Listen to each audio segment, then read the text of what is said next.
Imagine a structure so resilient that it has withstood the fury of centuries. Its foundation isn't just in rock, it's in myth, in human necessity, in a solitary battle against the infinite. This is not a story about a building, this is a story about the last sentinel, the final warning before the abyss. I'm talking about a lighthouse standing on a cliff, overlooking the sea. And what you probably don't know is that this iconic image is one of humanity's most profound and misunderstood metaphors. We see the postcard beauty, the stark silhouette against a stormy sky, but we miss the terrifying reality of what it truly represents, a desperate gamble against nature's indifference, built on a precipice of geological instability and human suffering. For most of history, the sea was not a place of vacation cruises or serene beach holidays. It was a vast, hungry darkness that swallowed ships and souls without a trace. Before GPS, before radio, before even reliable charts, the only thing standing between a vessel full of living, breathing people and a brutal death on the rocks was a single, man-made flame magnified through glass. The cliff itself is the first character in this drama. It wasn't chosen for the view. That cliff is the very embodiment of the danger. It's a jagged tooth of land that has claimed countless ships, a natural hazard so severe that the only solution was to build a tower of warning right on top of the killer itself. The engineering is a nightmare. You're not building on stable, forgiving soil. You're anchoring a structure that must resist hurricane-force winds and earthquake-like tremors from waves crashing below onto a platform of crumbling rock, salt-weathered and prone to landslides. Every stone, every barrel of cement, every piece of the massive lantern had to be hauled up a vertiginous cliff face by pulleys, winches, and sheer human muscle. The first keepers weren't just employees, they were ex-sailors, soldiers, often solitary figures who signed a contract for a form of isolation we can barely comprehend in our hyper-connected world. Their home was the machine. The relentless, 24-hour rhythm of the light was their heartbeat. They lived in a perpetual state of tension, listening to the groaning of the tower in the gale, watching for the slightest flaw in the lamp's mechanism, knowing that a single failure, a missed winding of the clockwork that rotated the lens, or a smudged pane of glass could literally send dozens to their deaths. The romance is a later invention. The reality was damp, cold, profound loneliness, and a responsibility that weighed more than the granite of the tower itself. They fought not just the storm outside, but the storm within, the madness that comes from endless monotony broken only by moments of sheer terror. And this leads me to a question for you, the viewer. Right now, have you ever considered what your own personal lighthouse is? What is that one principle, that one piece of wisdom you cling to, that keeps you from crashing on the rocks when your own life storms hit? Think about it as we delve deeper. And if this perspective is resonating with you, if you're starting to see these structures not as decor, but as monuments to human defiance, then do me a favor, hit that subscribe button and ring the notification bell. Because we are just climbing the first steps of this spiral staircase. And the view from the top will change how you see coastlines forever. The story of the lighthouse is the story of converting pure, undiluted peril into a beacon of salvation, and the methods they used were born from centuries of tragic failure and flashes of brilliant, often forgotten, innovation. To understand the miracle of the light, you have to first sit in the darkness. Picture a coastline on a moonless, storm-racked night. The sea and sky merge into a single roaring blackness. As a sailor, you're navigating by dead reckoning, a best guess, based on speed, direction, and time, a method terrifyingly vulnerable to currents and error. Then, through the stinging salt spray, you see it, a faint, steady glow, not a moving star, but a fixed point. In that moment, that light is more than physics. It's geography made visible. It's a promise of safe passage. It's the difference between life and death. But creating that steady, piercing beam from a windswept cliff, was a war of technology fought over generations. The earliest lights were simple iron baskets of burning coal or wood hoisted on poles. They were smoky, dim, and unreliable. The first great leap was the move to oil lamps, but the real revolution was in the lens. Enter Augustin Fresnel. In the 1820s, this French physicist essentially hijacked the principles of light itself. He understood that a giant, conventional lens would be impossibly heavy and lose most of the light. His genius was to create a lens built like a beehive, a central bullseye, surrounded by concentric rings of prismatic glass. Each ring was carefully calculated to bend or refract the rays from a single, relatively small oil lamp, capturing light that would normally scatter uselessly and bending it into a powerful, horizontal sheet. This Fresnel lens, often stories tall and comprising hundreds of hand-ground glass pieces, was the heart of the lighthouse. It transformed a humble flame into a focused blade of light that could cut through fog and rain for over 20 nautical miles. But the light had to speak. A steady light could be confused with a star or a distant town, so they gave it a voice. The entire lens apparatus, weighing tons, was placed on a clockwork carriage, a system of gears and weights, like a giant grandfather clock. The keeper would wind this mechanism, and it would rotate the lens at a precise speed, creating a unique signature, a flash every 5 seconds, or 2 quick flashes every 15, or any number of patterns. This was the lighthouse's name. Mariners would consult their light lists, books that were sacred texts, and know that 2 flashes every 20 seconds meant they were off the coast of Cornwall, while a single steady glow meant the entrance to the English Channel. This was the original coded network, a broadcast of identity and position long before the internet. The keeper's entire existence was dedicated to maintaining this voice. He would polish the brass, clean each prism with a mixture of alcohol and chalk to a flawless clarity, trim the wick of the lamp to ensure a clean, smokeless flame, and religiously wind the gears that kept the signature accurate. A slow clock meant a misleading signal. The pressure was immense, and then came the enemy of all light, the fog.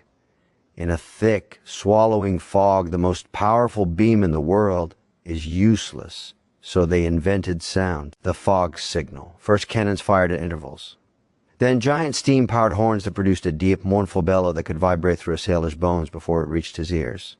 Later diaphone horns with their distinct grunt at the end. Living inside the source of that sound was a special kind of torture of vibration that rattled the china and filled the lungs. But for the sailor lost in the gray, that sound was a thread to pull on towards safety. So the lighthouse became a multi-sensory guardian. It spoke in light and shouted in fog. It was a life-saving station. Which makes you wonder, in your own life, what's your signature? What is the unique pattern you project into the world that lets people know who you are and where you stand, especially when the fog of confusion rolls in? Is it clear and consistent, or has it become murky? Leave a comment below and let me know one principle you try to flash consistently.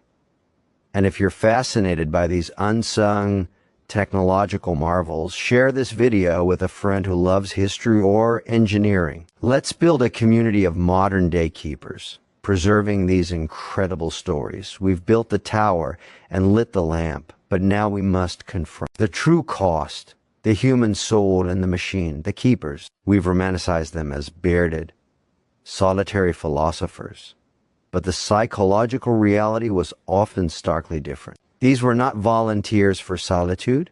They were often men who needed work, former mariners who understood the stakes better than anyone. Permanent appointments as lighthouse keepers were coveted for their job security and pension, but they came at a profound price. Life was governed by an unyielding routine. The logbook was law.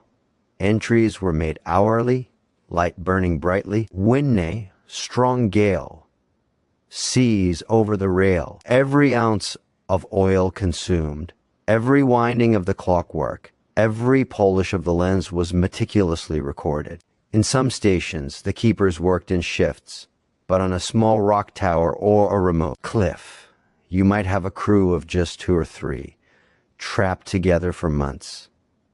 The isolation was absolute. Before radio, supplies and relief came by boat on a schedule dictated by weather, not calendar. A stormy season could mean weeks of stretched rations, no mail, and no news from the mainland. You were marooned on an island of duty with the same faces, the same stories, the same crushing walls of routine. The psychological effects were documented and disturbing. Keepers reported a feeling of being away from time itself, a disconnection from the flow of normal life that could be both peaceful and profoundly disorienting. They developed superstitions, heard voices in the wind and wave crash, and sometimes succumbed to severe depression or paranoia. The famous Flannan Isles mystery, where 3 keepers vanished without a trace from. A remote Scottish station has spawned theories from giant waves to supernatural abductions, but the most likely explanation points to the psychological strain and a desperate, tragic attempt to secure gear during a storm that went wrong. Yet within this pressure cooker, profound bonds were also forged. Keepers developed a deep, almost spiritual connection to their charge.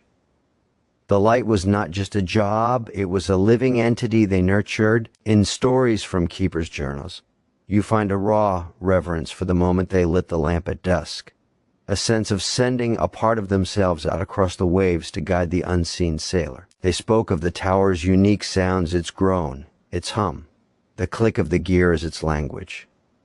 They were the interpreters for a stone and glass giant. This duality is the core of their legacy. They were both prisoners and priests, technicians and artists of safety. Their lives were a masterclass in focused attention in an age of distraction. There was no multitasking. The light was the task. So I want you to ask yourself this: in our world of endless notifications and fragmented focus, what is your equivalent of keeping the light? What is the one essential task that, if you neglect it, could lead to catastrophe in your own life or for those who depend on you? And are you, like the keepers, diligently trimming your wick and polishing your lenses, investing in the maintenance of your own skills and well-being to ensure you can shine when needed? That's a powerful lesson from the cliff's edge. If this deep dive into the human spirit is hitting home for you, don't let this insight fade. Hit the like button right now. It's the simplest way to wind the gears of this channel and keep this beacon of content shining for others who need to find it. The golden age of the manned lighthouse, that centuries-long era of grit, oil, and clockwork, was destined to collide with the 20th century, and the collision was abrupt. The first major blow was electrification. With the coming of electric bulbs, the light source became brighter, cleaner, and infinitely more reliable. No more hauling barrels of whale oil or kerosene up the cliff. No more delicate wicks to trim. A bulb could burn for thousands of hours. Then came automation. The clockwork rotation was replaced by electric motors. Sun switches automatically turned the light on at dusk and off at dawn. Sensors detected fog and triggered the horn. The lighthouse was becoming a robot, and its efficiency was undeniable. But the final, definitive revolution came from above and beyond: global satellite navigation. The GPS network, available to every vessel from a massive container ship to a weekend sailor's dinghy, rendered the lighthouse's primary function, absolute positional reference, seemingly obsolete. With the device in your hand telling your exact latitude and longitude within meters, why look for a flashing light? One by one, the keepers were withdrawn. The last officially manned lighthouse in the United Kingdom became automated in 1998. The lonely, heroic figure of the keeper faded into history, his logbooks closed forever. The towers stood silent, their massive lenses still, their fog horns mute. It seemed like the end of the story. A beautiful, tragic relic. But something remarkable happened. We didn't let them go. When they were no longer strictly necessary, we finally saw them for what they always were. Not just tools, but symbols. Their practical utility migrated into our cultural and psychological landscape. They became powerful metaphors for guidance, hope, and resilience in art, literature, and film. They are the ultimate symbol of standing firm in the storm. Communities rallied to save them. Volunteer groups, historical societies, and national trusts took over their care. Many were converted into unique vacation rentals, museums, or artist retreats. The very isolation that was once a hardship became a premium experience. People now pay to live the keeper's life for a week, to feel that connection to the elements, to write a novel, or to simply stare at the sea. Furthermore, maritime safety experts will tell you the lighthouse never truly became obsolete. GPS can fail. Electronics can short-circuit. Batteries die. The lighthouse is a permanent, passive, and independent system. It requires no power grid, no satellite signal.